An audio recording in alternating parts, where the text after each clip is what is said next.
इस चंबल की धरती पर माननीय प्रधानमंत्री जी यहाँ के नौजवान सेना के अंदर जाकर के इस देश की रक्षा में जो अपनी महत्वपूर्ण भूमिका निभाते हैं और भारत के देश की सीमाओं पर 1 इंच जमीन पर जो भारत माता की रक्षा के लिए जो संघर्ष करते हैं, लेकिन इस क्षेत्र का नौजवान जब सीमा पर जाता है तो 1 इंच पीछे नहीं हटता।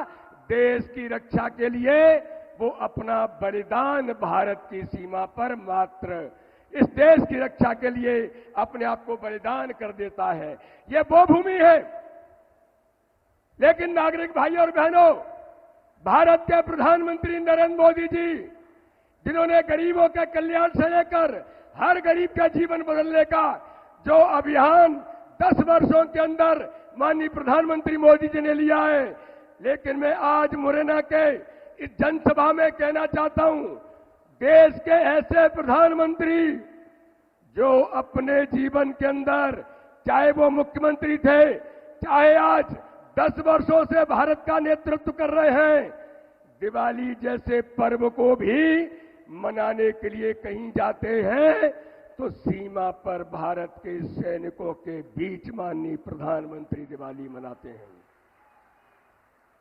उन सैनिकों के सम्मान के लिए, मुरैना के उन नौजवानों के लिए जो सीमा पर रक्षा के लिए खड़े होते हैं, उनको अगर उनके साथ कंधे से कंधा मिलाकर उन्हें संबल कोई देता है तो भारत के प्रधानमंत्री नरेंद्र मोदी देते हैं। लेकिन मेरे भाई और बहनों, ये जो चुनाव है, इस चुनाव में वो ताकतें हैं। एक और प्रधानमंत्री मोदी जी के नेतृत्व में भारत के मान सम्मान के साथ, गरीबों के कल्याण के साथ, देश के अंदर आतंकवाद की समाप्ति से लेकर देश के सैनिकों को सम्मान देने का काम प्रधानमंत्री मोदी जी करते हैं।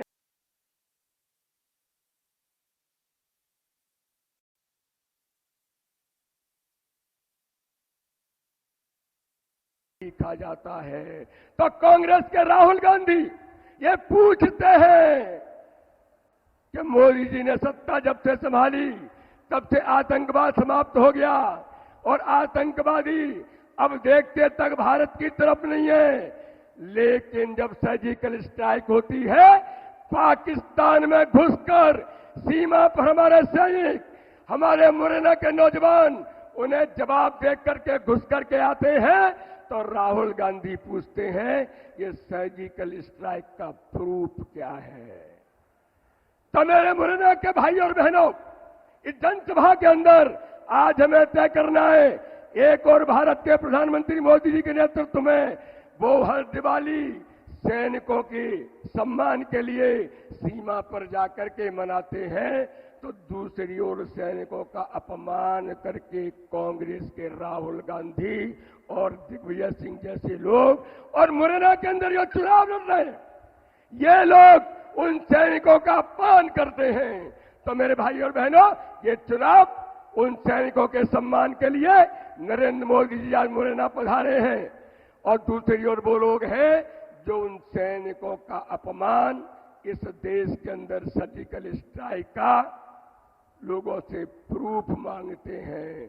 तो आज इस चुनाव में मेरे भाई और बहनों, हम सब लोग मिलकर के भारत के प्रधानमंत्री नरेंद्र मोदी जी को तीसरी बार प्रधानमंत्री बनाने के लिए यह केवल कोई शिवमंगल सिंह या संध्या राय या ज्योतिरादित्य सिंधिया जी या वीडी शर्मा, ये उनका चुनाव नहीं है। ये चुनाव तो तीसरी बार भारत के प्रधानमंत्री नरेंद्र मोदी को बनाने का चुनाव है।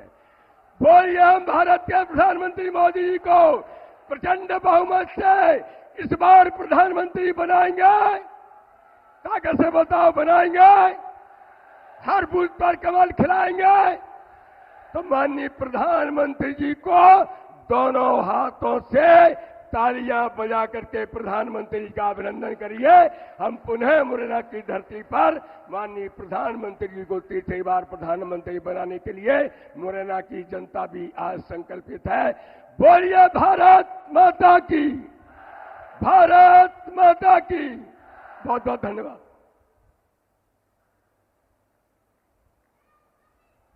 धन्यवाद दादा जी।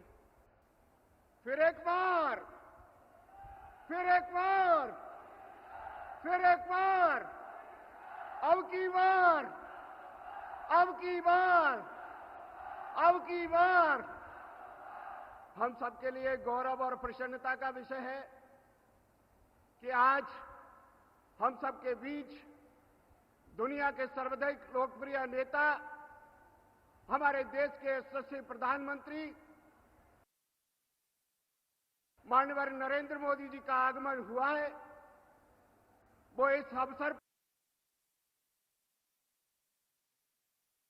पर हम सबको संबोधन प्रदान करेंगे। मैं आप सबकी ओर से एक बार पुनः उनका स्वागत हो करते हुए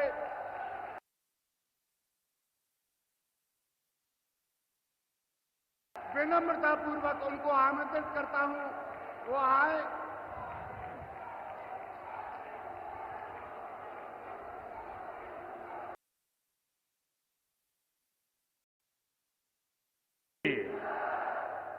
बाबा पटियावाले की, बाबा पटियावाले की।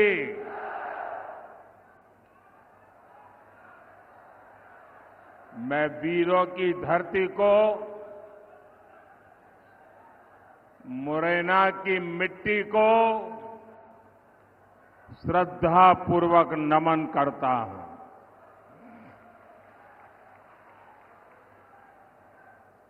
मुरैना ने हमेशा उन्हीं का साथ दिया है जिनके लिए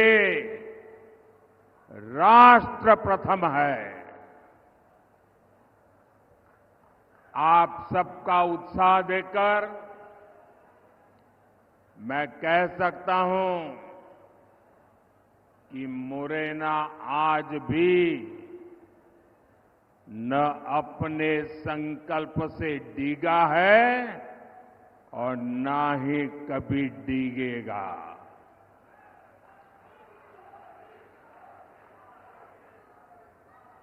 मुरैना ने मन बना लिया है। फिर एक बार, फिर एक बार, फिर एक बार। साथियों, एमपी के लोग जानते हैं कि समस्या से एक बार पीछा छूट जाए तो फिर उस समस्या से दूर ही रहना चाहिए। कांग्रेस पार्टी ऐसी ही विकास विरोधी एक बहुत बड़ी समस्या है।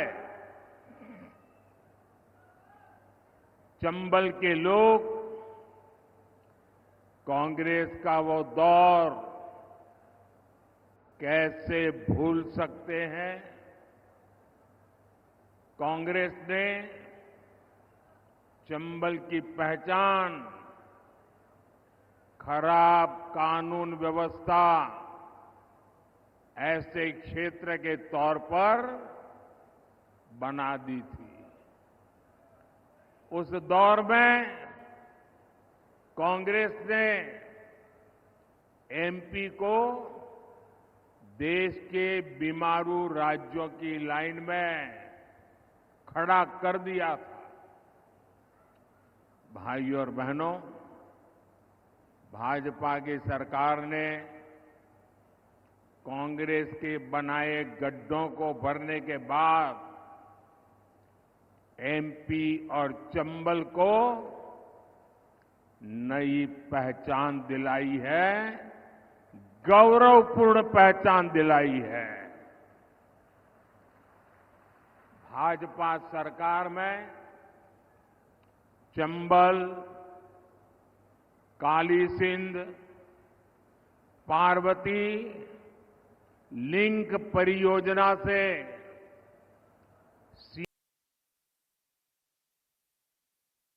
सिंचाई की समस्या दूर होगी। पानी की समस्या को दूर करने के लिए हम मुंद्री बांध जैसे प्रोजेक्ट पर काम कर रहे हैं।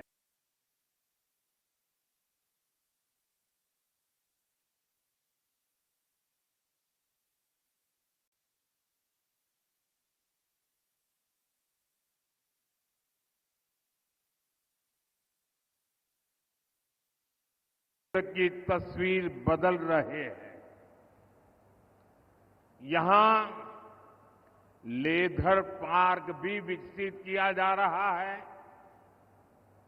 हमारे साथी ज्योतिरादित्य सिंधिया जी की देखरेख में ब्रांड ग्वालियर को भी मजबूत किया गया है।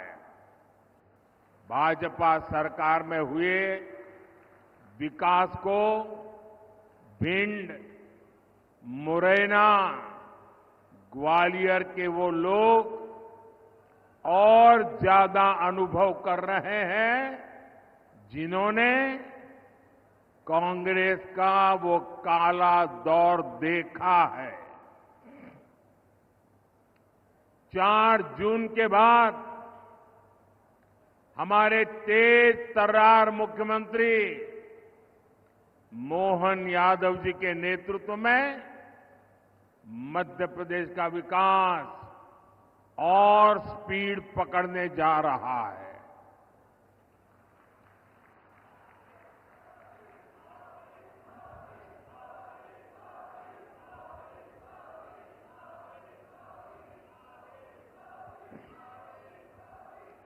साथियों, भाजपा के लिए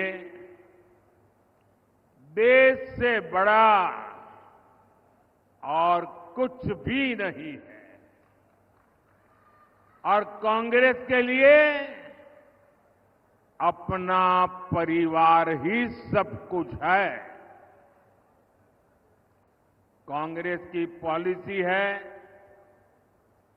जो देश के लिए सबसे ज्यादा योगदान करे, सबसे ज्यादा मेहनत करे, सबसे ज्यादा समर्पण करे, उसे सबसे पीछे रखो। इसलिए कांग्रेस ने इतने वर्षों तक सेना के जवानों की 1 रैंक 1 पेंशन जैसी मांग पूरी नहीं होने दी। हमने सरकार बनते ही 1 रैंक 1 पेंशन को लागू किया। हमने सीमा पर खड़े जवानों की सुविधा की भी चिंता की।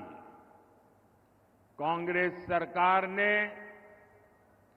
जवानों के जो हाथ बांध रखे थे, हमने उन्हें भी खुली छूट दे दी।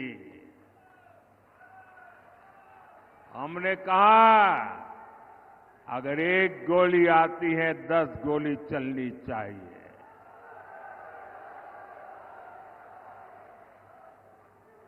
अगर 1 गोला फेंकते हैं तो 10 तोपें चल जानी चाहिए।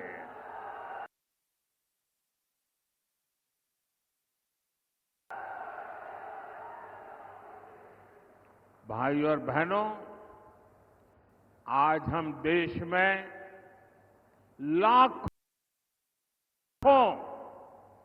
स्वयं सहायता समूहों के जरिए महिलाओं की मदद कर रहे हैं। मोदी ने गांव-गांव में शौचालय बनाकर माताओं बहनों के सम्मान की रक्षा को लखपति दीदी बनाने की गारंटी दी है।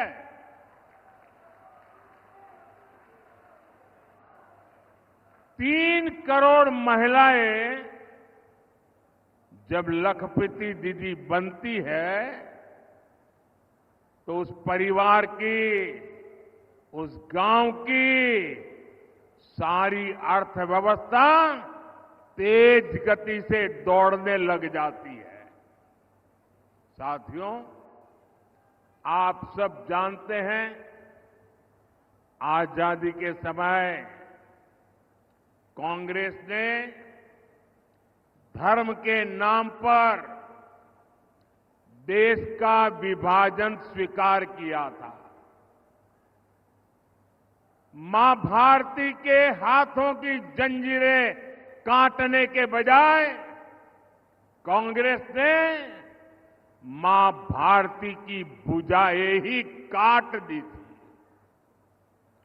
देश के टुकड़े कर दिए थे। लेकिन कांग्रेस सुधरने को तैयार नहीं है। कांग्रेस को लगता है यही उसके फायदे का रास्ता है, यही उसके फायदे के लिए सरल रास्ता है।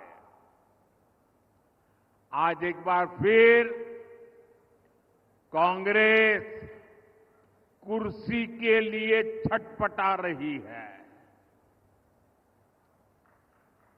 और कुर्सी पाने के लिए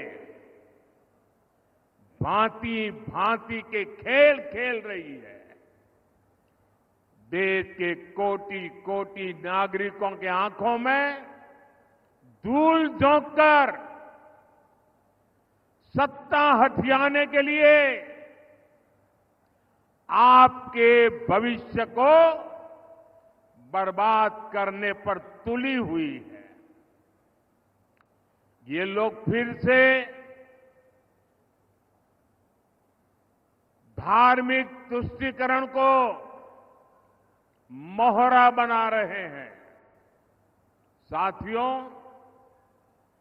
कर्नाटका में कांग्रेस सरकार का राज है और उन्होंने क्या पाप किया है, आप हैरान हो जाओगे। मुझे बताइए कि आपके गांव में कोई आकर के कह दे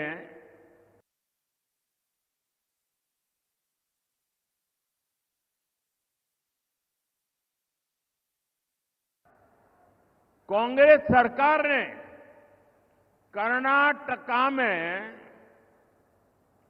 जितने भी मुस्लिम समाज के लोग हैं, उच्च वर्ग के होंगे, धनी होंगे, व्यापारी होंगे, उद्योगपति होंगे, न्यायमूर्ति होंगे, कोई भी होंगे, बस सिर्फ वो मुसलमान होना चाहिए। अगर वो मुसलमान है तो उन्होंने रातों रात एक कागज निकालकर हस्ताक्षर करके उन सबको ओबीसी घोषित कर दिया। अभी ओबीसी घोषित कर दिया तो बहुत बड़ा तूफान हो गया। यानी वहां कांग्रेस ने शिक्षा और सरकारी नौकरी में पहले जिन ओबीसी लोगों को आरक्षण मिलता था, उस ओबीसी समाज में इतने सारे नए डाल दिए कि ओबीसी समाज को जो आरक्षण मिलता था वो उनसे छीन लिया, चोरी छुपी से छीन लिया। और जो मुसलमानों को नया ओबीसी बना दिया था, गैर कानूनी तरीके से बना दिया था, संविधान के विपरीत बना दिया था, बाबा साहब आंबेडकर की भावना के विरुद्ध बना दिया था, उस मुस्लिम समाज को ओबीसी को जो मिलता था वो लूट करके उनको दे दिया। आप सबको मालूम है, जब देश का संविधान बना, महीनों तक माथापच्ची हुई, चर्चाएं हुई, देश के गणमान्य लोगों ने चर्चाएं की। बाबा साहब आम्बेडकर में उन चर्चाओं के आधार पर संविधान को लिखा गया और सबने सोच समझ करके तय किया कि देश की एकता अखंडता के लिए देश का संविधान किसी भी सूरत में धर्म के आधार पर आरक्षण नहीं देगा। बाबा साहब आम्बेडकर ने कहा धर्म के आधार पर आरक्षण नहीं दिया जा सकता और इसलिए कांग्रेस ने धोखेबाजी की, पिछले दरवाजे से किया।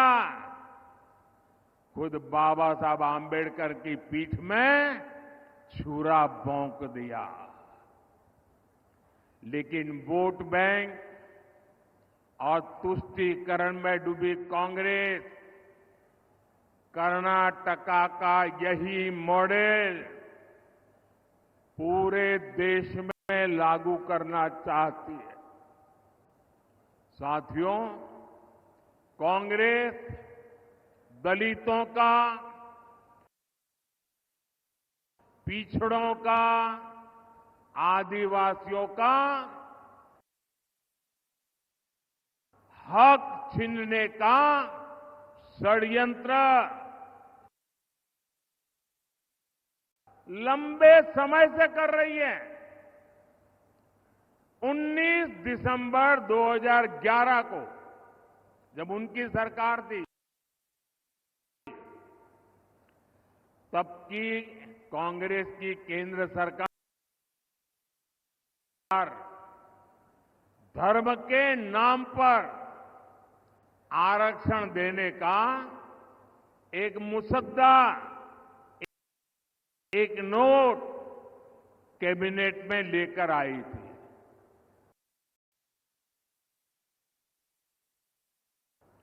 इस कैबिनेट नोट में एक कहा गया था कि ओबीसी समाज को जो 27% आरक्षण मिलता है, मंडल कमीशन के अनुसार जो आरक्षण मिलता है,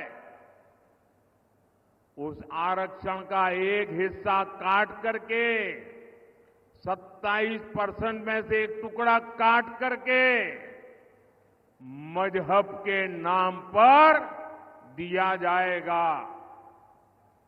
सिर्फ 2 दिन बाद 22 दिसंबर 2011 को इसका आदेश भी निकल दिया गया। बाद में आंध्र प्रदेश के हाई कोर्ट ने कांग्रेस सरकार के इस आदेश को रद्द कर दिया। ये सुप्रीम कोर्ट में गए, लेकिन राहत नहीं मिली।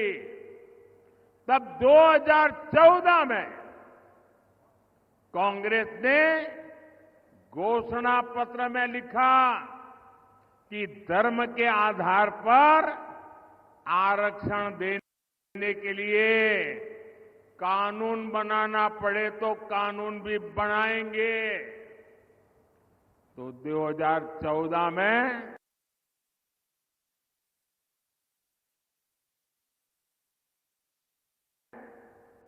ओबीसी समाज जग गया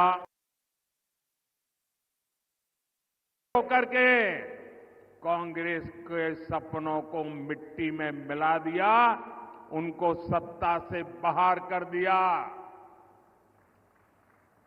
फिर भी सुधरने को तैयार नहीं है। अब ये वो अधूरा काम पूरा करने के लिए फिर से नई चाल चलने लगे हैं। कांग्रेस की चली तो यहां मध्य प्रदेश में जो हमारे कुशवाहा भाई बहन हैं, गुर्जर भाई बहन है, यादव भाई बहन है, गडरिया भाई बहन है, धाकड़ प्रजापति समाज हो, ऐसे सब समाज को जो आरक्षण मिलता है, जैसे हमारे यहां कुमार, तेली, माझी, नाई, सुनार समाज, ऐसे समाजों को जो आरक्षण मिलता है,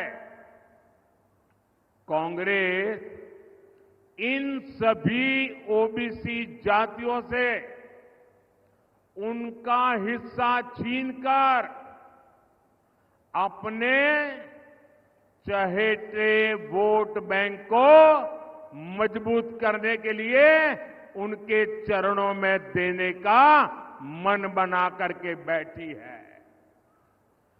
आप मुरैना के लोग मुझे बताइए, क्या आप ऐसा पाप होने देंगे?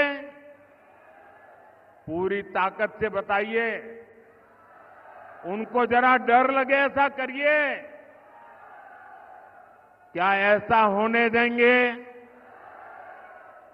ये ओबीसी का हक छीनने वालों को पूरी तरह साफ कर देंगे, चुन चुन करके साफ कर देंगे, हर पोलिंग बूथ में साफ कर देंगे। साथियों, भाजपा सबका साथ, सबका विकास के मंत्र पर चलने वाली पार्टी है। भाजपा सरकार अगर जरूरतमंदों को कोविड के समय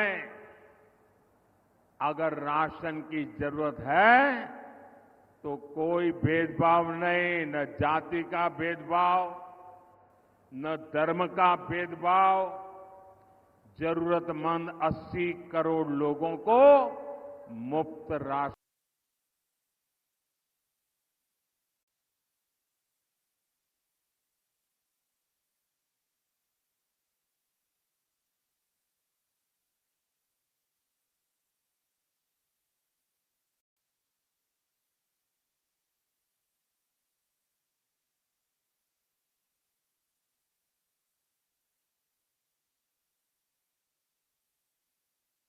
देता रहा।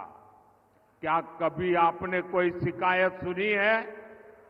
आपने कभी सुना है कि हमारे गांव में वो मुसलमान भाई है इसलिए उसको मिलता नहीं है? कभी सुना है?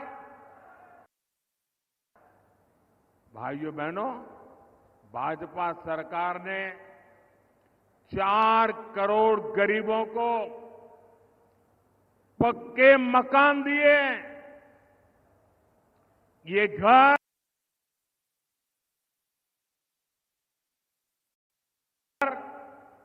बिना भेदभाव हर धर्म के लोगों को मिले हैं। क्या किसी गांव में ने कोई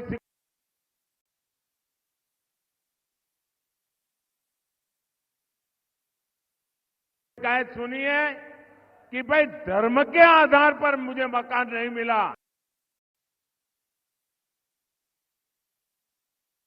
ऐसा सुना है क्या? यहां भाजपा सरकार है कि नहीं है?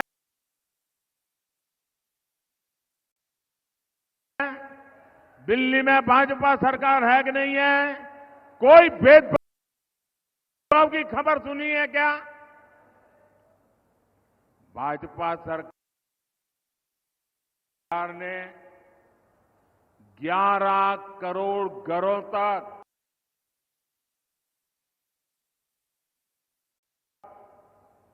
पीने का पानी का कनेक्शन पहुंचाया है। कोई जातिवाद नहीं होने दिया, कोई धर्म के नाम पर भेदभाव नहीं होने दिया।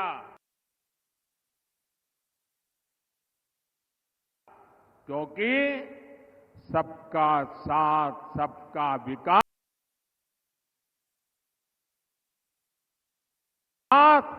ये हमारा मंत्र है।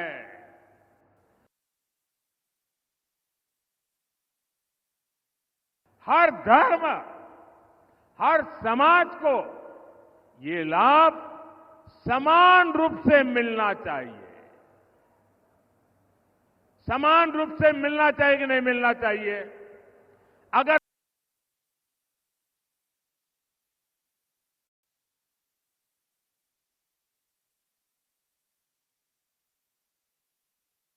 सबको समान रूप से मिलता है तो आपकी कोई शिकायत होती है क्या? लेकिन अगर कांग्रेस आती है तो ये सारी सुविधाएं दलित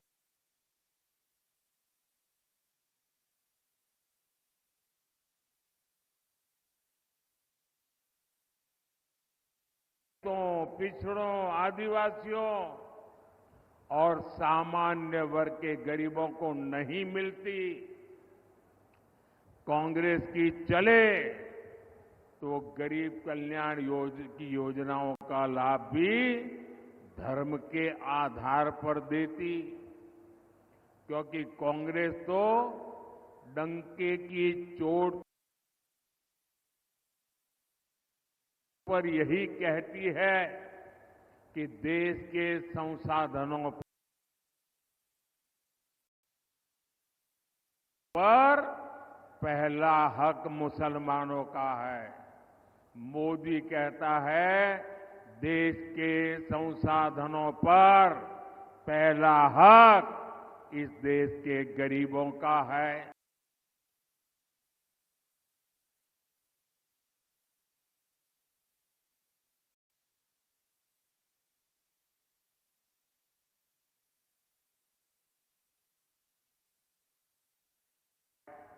इस देश के पिछड़ों का है, इस देश के आदिवासियों का है। साथियों, कांग्रेस एक के बाद एक ऐसी घोषणाएं कर रही है जो देश को भी कमजोर करेगी और आपके परिवार को भी कमजोर करोगी।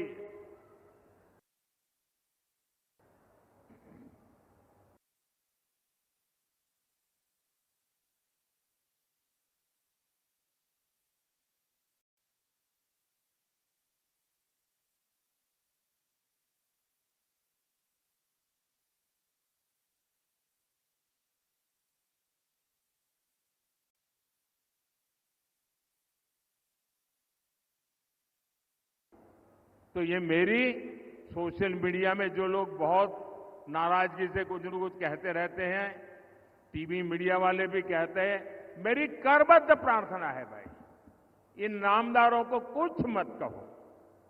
हम कामदार सहन करने के लिए पैदा हुए हैं, हम सहन करेंगे, सहन भी करेंगे और मां भारती की सेवा भी करेंगे।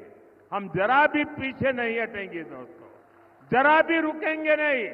ये मैं देशवासियों को विश्वास दिलाता हूं। आजकल इस शाही परिवार के शाहजादे पूरे देश में बढ़ चढ़ करके कह रहे हैं अब आपकी संपत्ति का एक्सरे होगा, एक्सरे। और आपकी अलमारी में क्या पड़ा है, किसी माता बहन ने कुछ बचत अनाज के डिब्बे में अगर दबा करके रखी है, एक्सरे करके खोजा जाएगा। लॉकर में क्या पड़ा है, एक्सरे करके खोजा जाएगा। आप जो कमाई करते हैं, हमारी माताओं बहनों के पास जो स्त्री धन होता है, जो स्त्री धन बहुत पवित्र होता है, कोई उसको हाथ नहीं लगाता है, कोई उसको छूता नहीं है। मंगलसूत्र हो, छोटा मोटा सोना चांदी का गहना हो, इसे पवित्र माना जाता है। कांग्रेस उसे जब्त करके अपनी वोट बैंक मजबूत करने के लिए उसे बांटने की सार्वजनिक घोषणा कर रही है, मैनिफेस्टो में बता रही है। और मैंने तो पहले दिन कहा था कि इनका मैनिफेस्टो पूरी तरह मुस्लिम लीग की सोच का ही प्रतिबिंब है। और साथियों, ये एक्सरे करके आपको लूटने की योजना बना रहे हैं। क्या आप उनको आपकी संपत्ति छीनने का अधिकार देंगे क्या? इनको चुनाव में जीतने देंगे क्या? इतना ही नहीं, ये इससे भी संतुष्ट नहीं है। वो जीते जीतो छोड़िए, ये स्वर्गवास के बाद भी, मृत्यु के बाद भी आपकी जो बची हुई संपत्ति है, जो स्वाभाविक रूप से आपके बेटे बेटी को मिलनी चाहिए, वो भी आप नहीं दे पाओगे। आपने कितनी ही मेहनत करके बच्चों के लिए इकट्ठा किया होगा। कांग्रेस वाले कहते हैं कि उनकी सरकार आएगी तो वो भी डुब्बे में से गुल कर दिया जाए। ऑफिशियली कहते हैं आपकी कमाई का आधे से ज्यादा कांग्रेस अगर सरकार में आती है तो ये सरकार छीन लेंगी। और इसलिए कांग्रेस आप पर इनहेरिटेंस टैक्स, आपकी विरासत पर टैक्स लगाना चाहती है। भाइयों और बहनों, इनहेरिटेंस टैक्स से जुड़े जो तथ्य अब निकलकर सामने आ रहे हैं, वो देश की आंखें खोलने वाले हैं। जरा ध्यान से सुना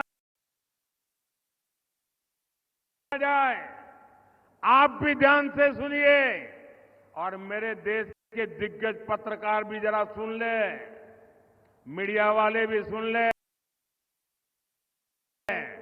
और उनकी जो इकोसिस्टम है ना, जो हर दिन मोदी के बाल की खाल उतारने में लगी हुई है, वो भी जरा सुन ले कान खोल करके।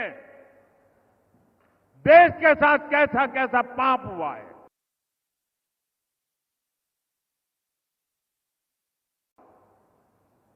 मैं आज, लेकिन पहले ऐसा कानून था कि वो उनको मिलने से पहले एक हिस्सा सरकार ले लेती थी। कांग्रेस ने पहले ऐसा कानून बनाया था। तब चर्चा थी और व्यापक रूप से चर्चा थी कि जब इंदिरा जी नहीं रही और उनके बेटे राजीव गांधी जी को ये प्रॉपर्टी मिलने की थी, लिख करके गई थी, तो अब सरकार को पैसा चला ना जाए, प्रॉपर्टी को बचाना था, तो इन्होंने क्या कर दिया, उस प्रॉपर्टी को बचाने के लिए अपनी माता इंदिरा गांधी से मिले हुए पैसों को बचाने के लिए उस समय के प्रधानमंत्री श्रीमान राजीव गांधी ने अपनी संपत्ति बचाने के लिए पहले जो इनहेरिटेंस कानून था उसको समाप्त किया और खुद के पैसे बचा लिए।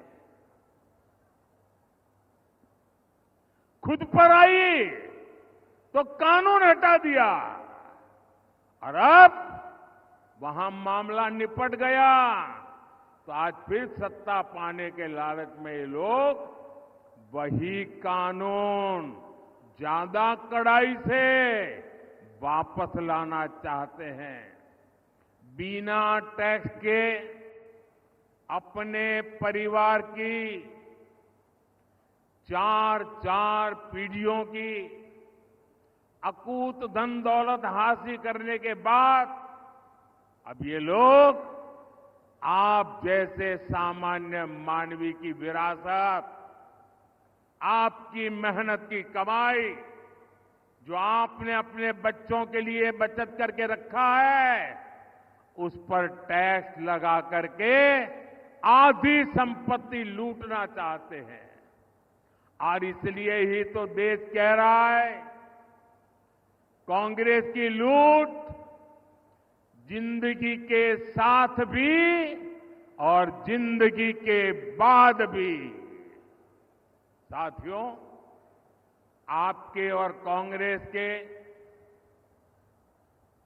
आपके साथ खिलवाड़ करने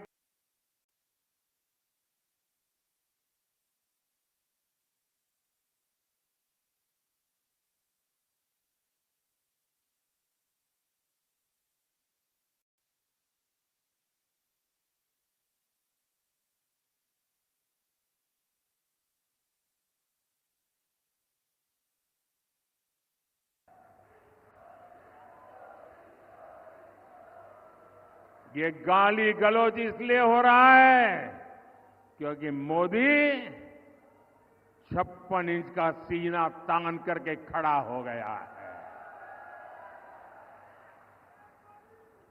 इनके मंसूबे सफल नहीं होंगे,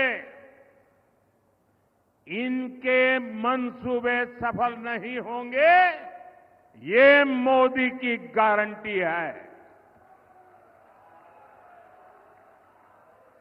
लेकिन इसमें आपकी भी बड़ी भूमिका है। मुरैना से संगठन में मेरे साथ जिन्होंने वर्षों तक काम किया, जब मैं संगठन महासचिव हुआ करता था तब हमारे शिव मंगल जी यहां महासचिव हुआ करते थे। ऐसे मुरैना से हमारे शिव मंगल सिंह जी तोमर, भिंड से हमारी बहन संध्या राय और ग्वालियर से हमारे साथी भरत सिंह कुशवाहा जी 7 मई को इनको जितनी ज्यादा संख्या में वोट मिलेंगे, मोदी उतना ही मजबूत होगा। आपका एक एक वोट मोदी को जाएगा। कमल पर आप बटन दबाएंगे, आपका वोट सीधा सीधा मोदी को जाएगा। और इसलिए मोदी आज आपसे आशीर्वाद मांगने आया है। मोदी आपसे कमल के निशान पर बटन दबाने के लिए प्रार्थना करने के लिए आया है। तो घर घर जाएंगे, मतदान करवाएंगे, हमारे साथियों को जिताएंगे, पोलिंग बूथ जीतेंगे, पक्का करेंगे। अच्छा, मेरा एक काम करोगे?